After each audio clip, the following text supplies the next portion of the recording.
Hello there, lovely folks of YouTube. Ren here. So I wanted to talk about one of the tasks that I typically do both in the spring and the fall here, but primarily in the spring, late spring, and that is transplanting.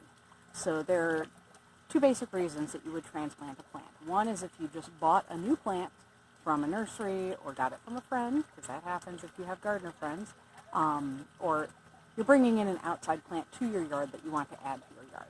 Obviously, you need to transplant that plant into the soil in your yard. The other reason that you might transplant is if you have a plant that's in a spot that is just not working there and you need to move it somewhere else for whatever reason.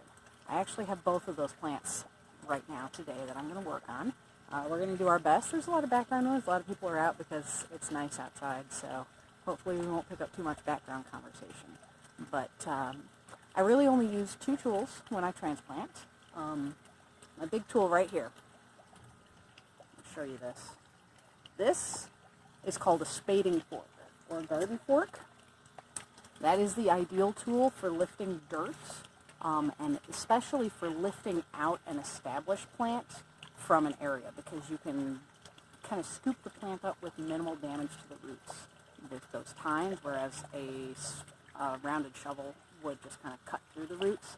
The spading fork kind of scoops them up gently without damaging the roots. So that's really key. The other tool that I use, and honestly this is the tool I use in 90% of my gardening right here. This is called a garden knife, or hori in Japanese. The word translates to dig, which I always think is hilarious. But this is what I do 90% of my gardening with. It is the ultimate garden multi-tool. And in fact, my ritual blade that I use in Wicca is my old retired hori. So if you don't have one of these, I highly recommend it. It will change your life. Everyone I know who's ever used one has been like mind blown. Love these tools. But that's basically the only real tools I use other than just my own hands and back and everything else. So the first plant that I'm going to go work on is my Dicentra, or bleeding heart. It's way back in the corner over there. It has gotten completely shaded out by my Weigella to the point that it's not even blooming anymore, which is not a good sign. If it's not blooming, it means it's not happy. So we're going to move it out here, where hopefully it'll have a little more space to spread, be a little bit happier. It does like shade, but it doesn't like that much shade. So we're going to get it out where it'll get a little more sunlight, and hopefully next year it will bloom for us, because this year we've already missed the window. Key is, I'm going to show you, I have already prepared a planting hole for where this is going to go. You want to make sure you dig your hole first before you even think about moving a plant in there, because sometimes you may find that the place that you had planned on putting a plant isn't quite going to work. That actually happened with the other plant that I'm going to transplant, which is the new yew, and I will show that in a little while once I get to it. But yeah, dig the hole first to make sure that you can actually dig a hole there, because sometimes you find things that you go, oh crud.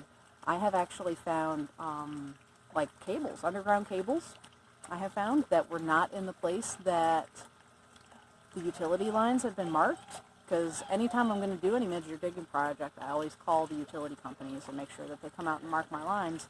I did that before a big digging project, and then they came out and they marked the lines, and then I went to dig in the areas away from where they marked the lines, and I found my lines. So be careful. Dig first, and do it carefully, because you never know what you're going to find. Okay? But yes, you can see I have my hole already dug up here. I'm going to move this over to where the Dicentra is, and I'll show you how we're actually going to get that out of the ground. Okay, so I apologize, it's a little awkward, but it's an awkward corner. So this is my Dicentra right here, her bleeding heart.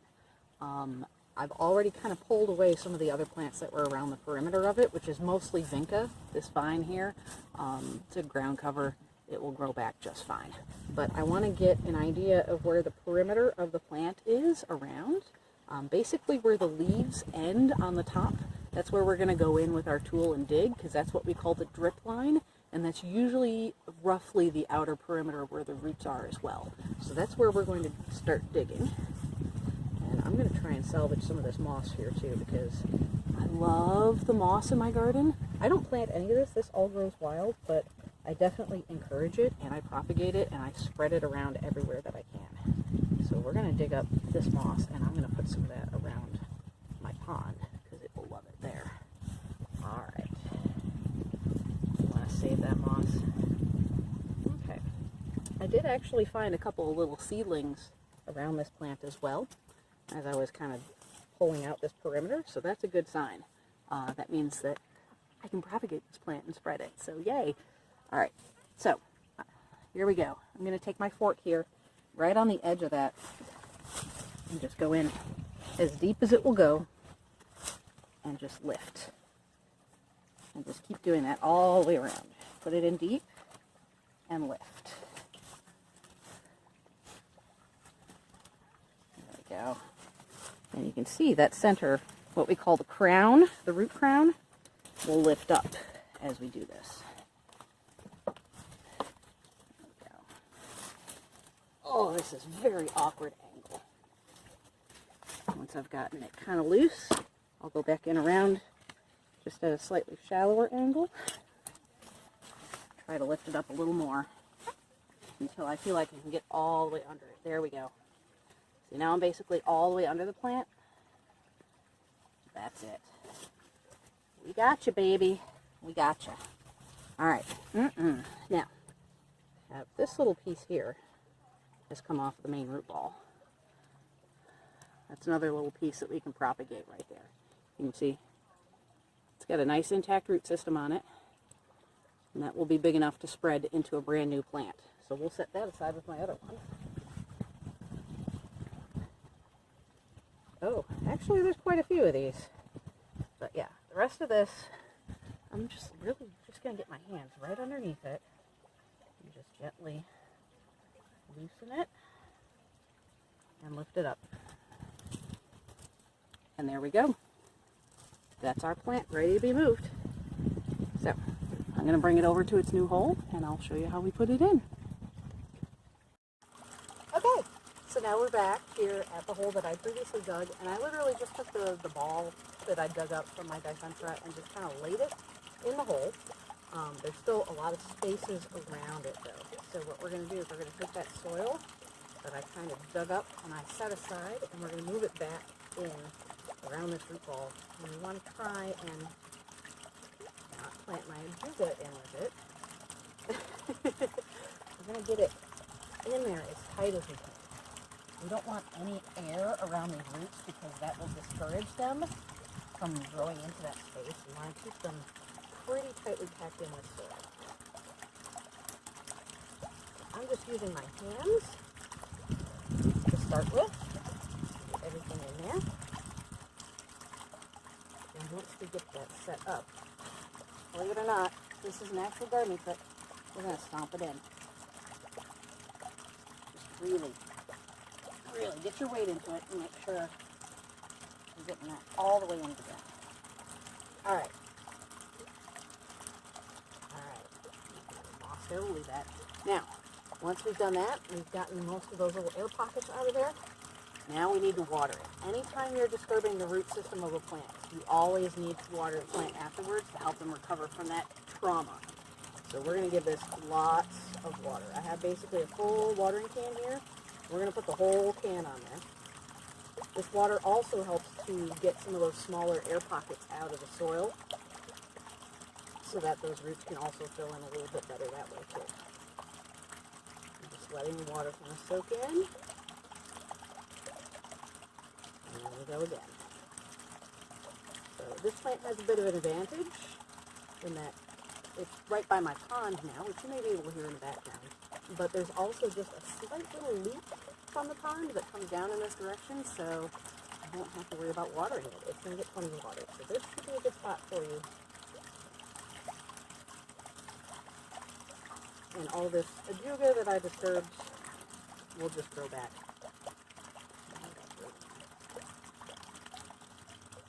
I'm also going to take a little bit of compost and top dress it some compost just to help give it an extra nutrient boost to get settled in as well. There we go. That's everything out. Muddy and messy work, but it feels good to do it with your hands. Oh yeah, that's nice. Wet, muddy, spongy, that will soak up over the next couple hours. So, let's see if we can move over to the other corner of the yard and I'll show you my view. Okay, so here's where I have my hole dug for my U transplant. This is it right here. Now, ideally, this hole would be the same depth as the pot that this plant is in, and about twice the size. However, I hit some limitations. You can see right here.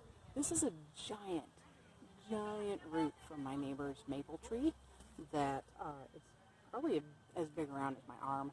There's no way I'm going to be able to get through this, not unless I want to accidentally kill that tree, which I don't really want to do because that's not very nice.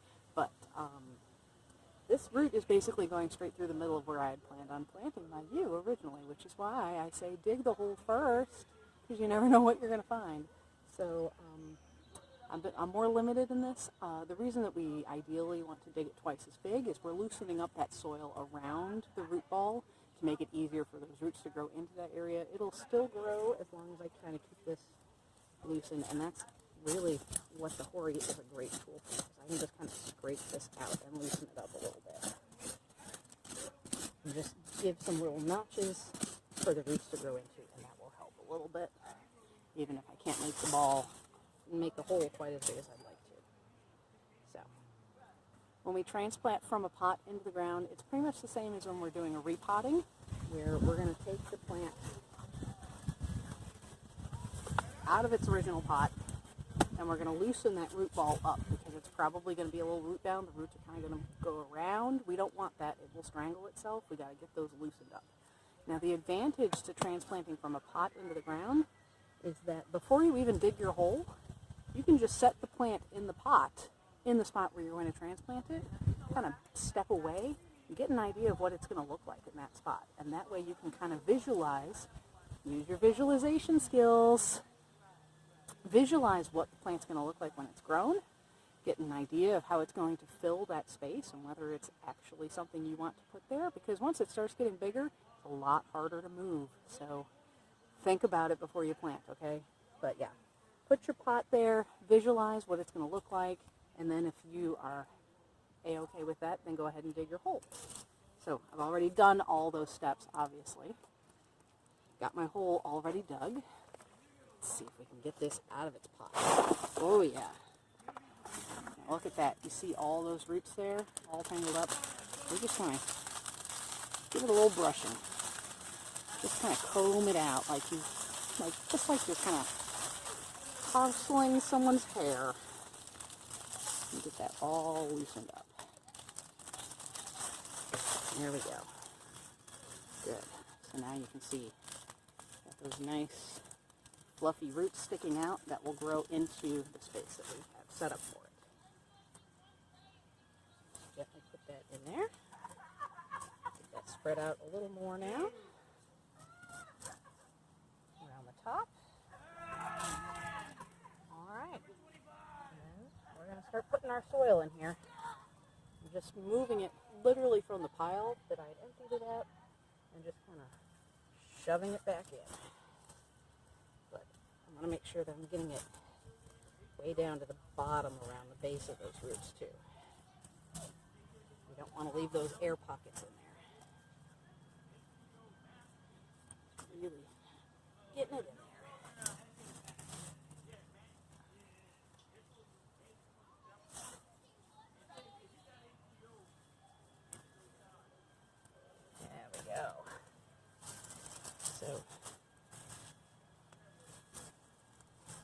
Actually really excited to find this yew. I was not expecting to find one. I've been looking for one for some time, and to suddenly find one on Mother's Day was like meant to be.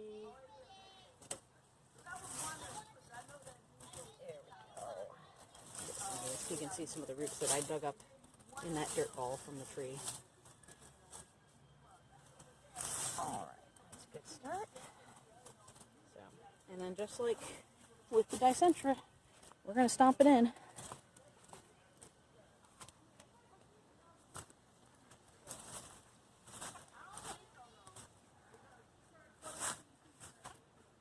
Oh yeah. Oh, that's too good. Really excited about this one. So that's basically all there is. Again, the real key is just making sure you're getting that root in there in the proper conditions. Spread those roots out. and then heal them in really well so that they don't have those air pockets around them. Give them lots of water once you transplant them.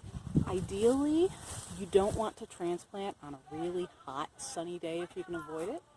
With this one, it's not as big a deal because it's going into the shade, but anytime that you're transplanting something into the sun, an overcast day is actually better because it gives the plant time to kind of acclimate, and it's not going to lose that moisture as fast. It's not going to be as stressed. Bring this a little closer here. So another thing that you want to do is, if you can, try to avoid a windy day, because again, for the same reason, it's going to dry out that plant and increase the stress on the plant. So cool overcast day right before it rains is probably the ideal transplant conditions, but we all have lives and work, and sometimes that doesn't happen. So just do the best you can, but definitely if you can avoid those real hot scorchers or those windy days, then definitely avoid those. Okay. So if you have any questions, of course, I'd be more than happy to answer them. You can feel free to post them down below. And other than that, I hope that you found this helpful, and I will see you again soon.